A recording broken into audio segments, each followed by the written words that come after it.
Congratulations to each of you.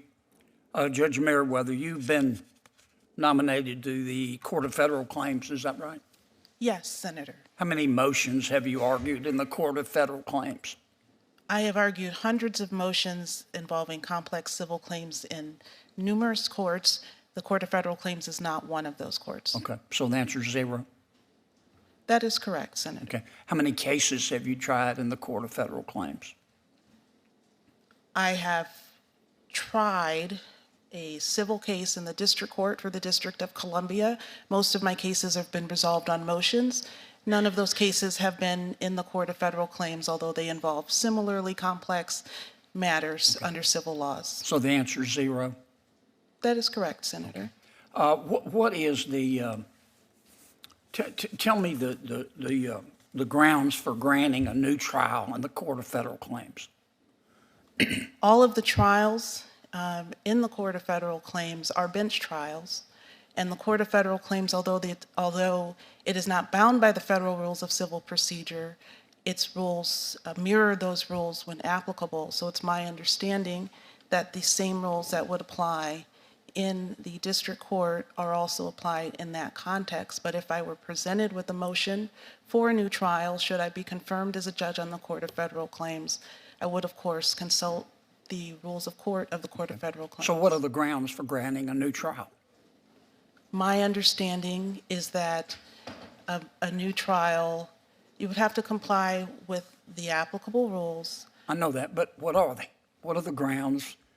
You said that the rules are identical to the Court of Federal Claims and Federal District Court. I'm not sure that's accurate, but just tell me what are the grounds for granting a new trial in the Court of Federal Claims? Senator, that is not an issue I have had occasion to consider before, despite my extensive civil experience and my familiarity, not only with the federal rules of civil procedure, but I've also reviewed the rules of the Court of Federal Claims. But if I were presented... I'm sorry. Go ahead. No, you go ahead. You go ahead. Were you through?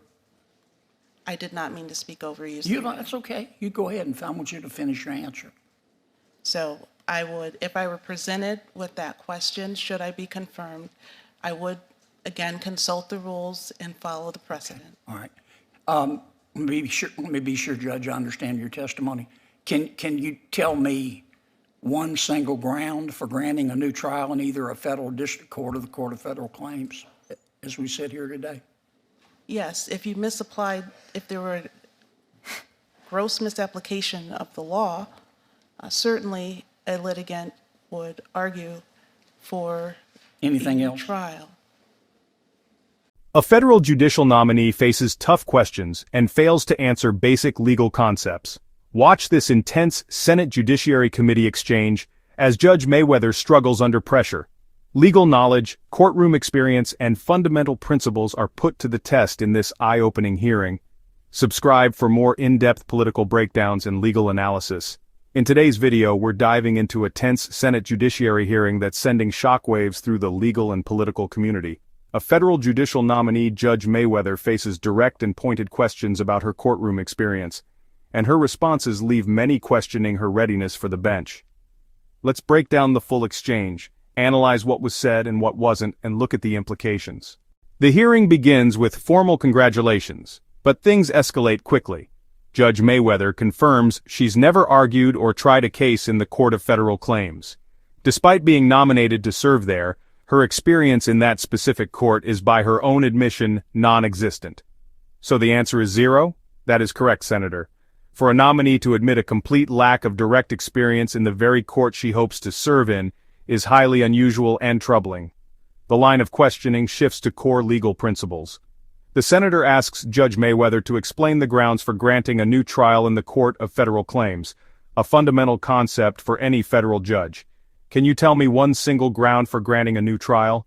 Gross misapplication of the law, but when pressed for more, she struggles. Despite extensive civil litigation experience, she can't name common grounds such as newly discovered evidence, juror misconduct, or legal error. Her uncertainty is palpable. Then comes a seemingly straightforward question. Trial. There are like 6 or 7 of them. Can you tell me any others? trials are so infrequent in the civil context, and although I have presided over bench trials and a jury trial, I have not been presented with a motion to have a new trial. Okay. So I've not, Okay. What's a contract of adhesion? a contract, Excuse me. Senator, I'm familiar with contract law, the concept of contracts of adhesion. Yeah, you're going to say a lot of that. That's what Court of Federal Claims does. What's a contract of adhesion? Senator, the Court of Federal Claims does handle a lot of procurement cases. Those typically turn on interpretations. Yes, ma'am, but I'm going to run out of time. What's a contract of adhesion? If you don't know, just tell me. Senator, despite my extensive civil experience, including dozens of cases that include contract cases, I have not dealt with the question of what a contract of adhesion is, but should it be presented to me, I Sure, would. you'll look it up. Okay.